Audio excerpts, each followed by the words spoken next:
Back in the day, everything on the north side of Brookmere Lane had been just one big tenement, eating up the entire block like some kind of sleeping dragon.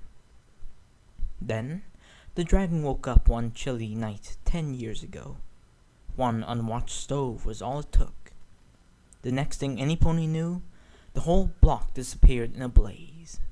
Before the ashes were even cool, contractors had swooped in, laid claim to the rubble, and built new tenements. If you looked in the right place, you could see the soot on some of the bricks.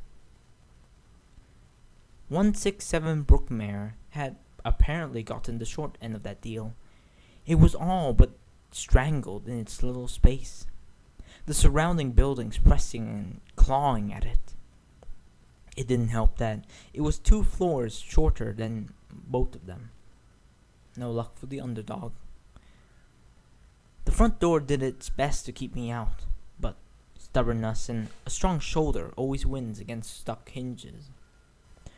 A lone gem lamp hung from the tin ceiling of the lobby, just bright enough to cast shadows on the peeling wallpaper. The carpets were grown into the floor like moss. I swear, I could smell the fire in them too. Apartment 23 was right where I had expected it, on the second floor, a little ways from the stairwell. The tarnished brass number stood on top of new paint. I reached up and made 2 quick knocks.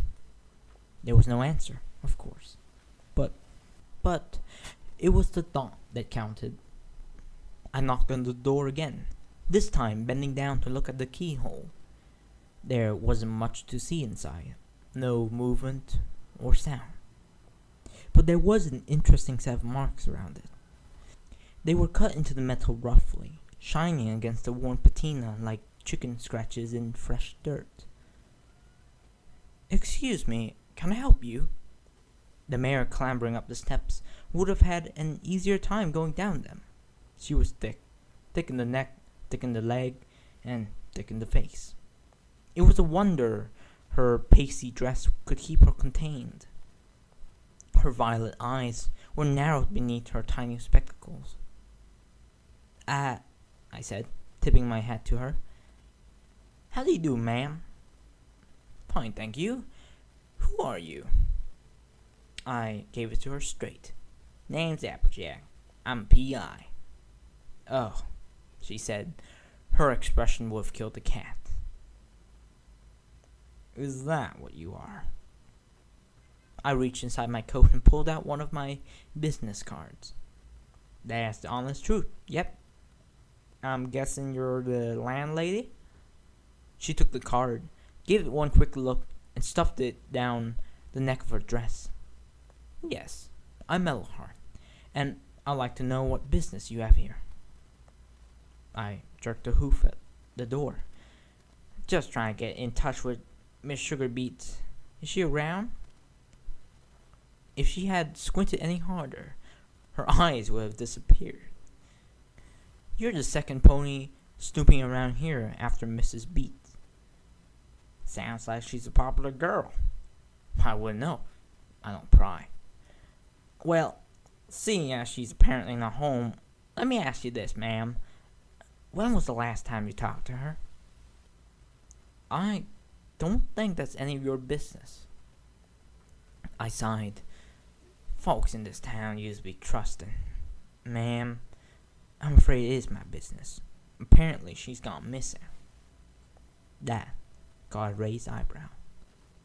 "I think I'll notice if one of my tenants just up and disappeared." "Did ya notice the marks on the keyhole?" The other eyebrow went up. "What?" "Looks like the lock was picked," I said, pointing at the door.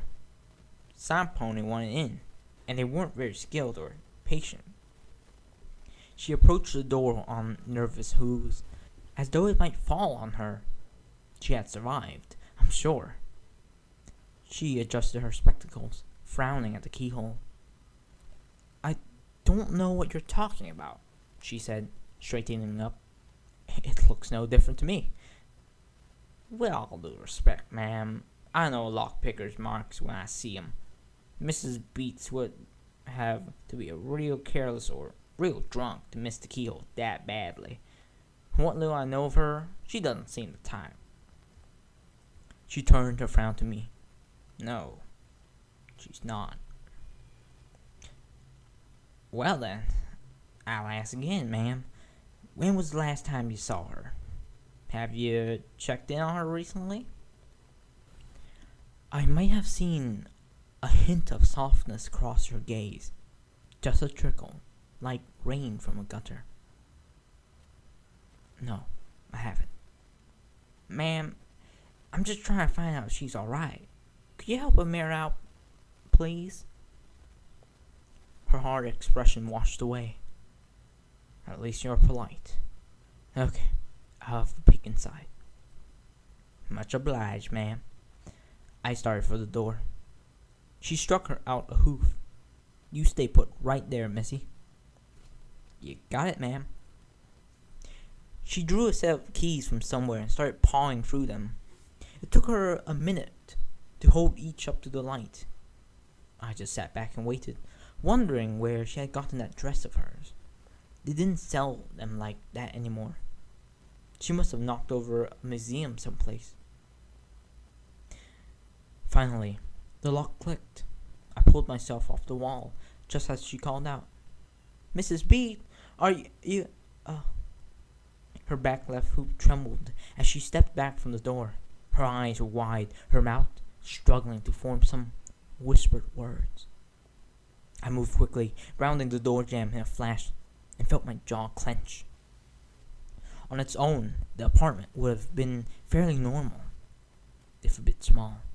It had been everything you needed: a white bed which ate up most of the space, a low kitchen area with its own round table, cupboards, and a large dresser, and a tiny bathroom in the back, just visible through its open door. Of course, that was how it's supposed to be. Instead, the furniture was strewn around, drawers lying against the walls, cupboards flung open, the mattress flipped. "Oh my stars!" The landlady finally picked her voice back up. "She's been kidnapped!" "Call the police," I said. What? "Call the police." Like a stone rolling down a hill, her thoughts finally gathered speed. Yes. There's a telephone down the corner. She reminded herself out loud. I'll go call the police." She scurried away like a mother bird that had forgotten to feed her brood. I was alone. With a deep breath, I crossed the threshold and got to work. The wardrobe seemed a good place to start. Its skeletal frame stood naked without its drawers, which were upended on the floor in front of it.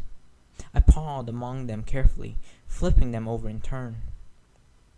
They were mostly empty, save a few unmentionables. No sign of the sort of business wear one would expect from an accountant trying to make a good impression. There was, likewise, no sign of the lady's purse.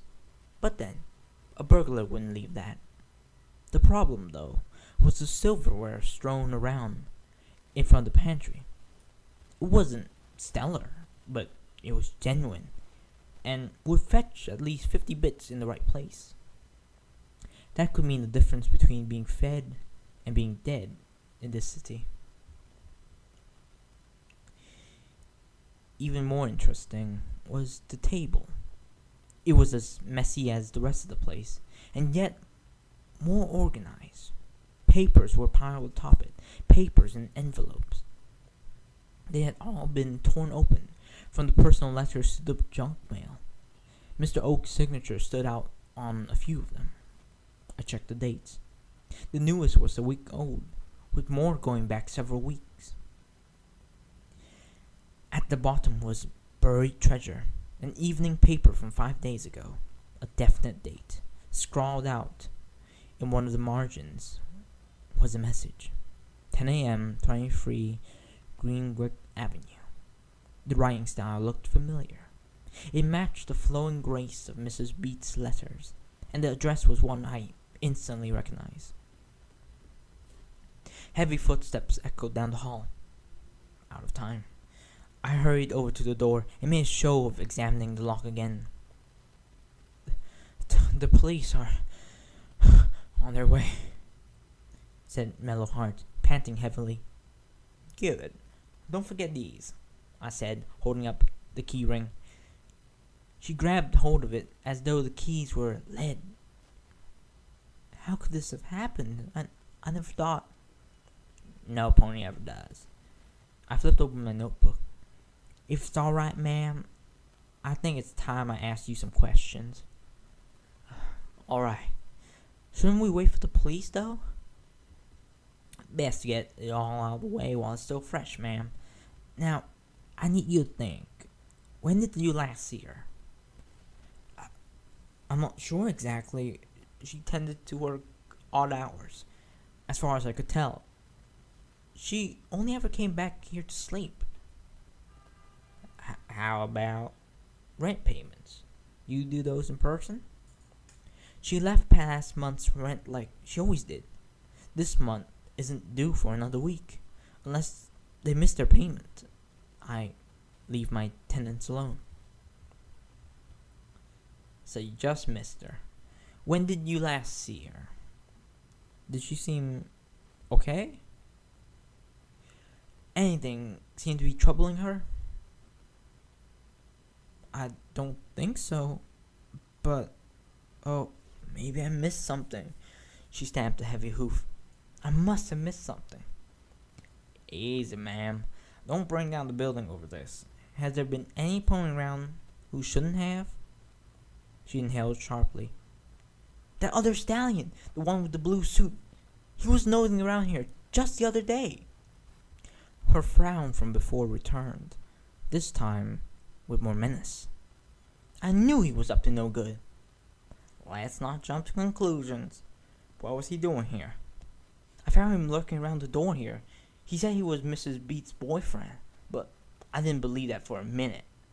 If he was probably the jealous type. No sirree, I wasn't about to let him hound any of my tenants like that. I all but bucked him out the door. Did he give you a reason for his being there? Something about trying to find Mrs. Beat because she's just gone. She trailed off, looking at me as though I had lit a massive sign above my head. I nodded, folding my notebook close. Thank you kindly, ma'am. You've been a great help. I tipped my hat to her and started for the stairs. Wait, she said, holding out a hoof. You can't just walk away now, can you? What about the police? Keep my card handy, and tell them Applejack was here. Well, can I tell them where you're going? Yeah, I'm going to lunch.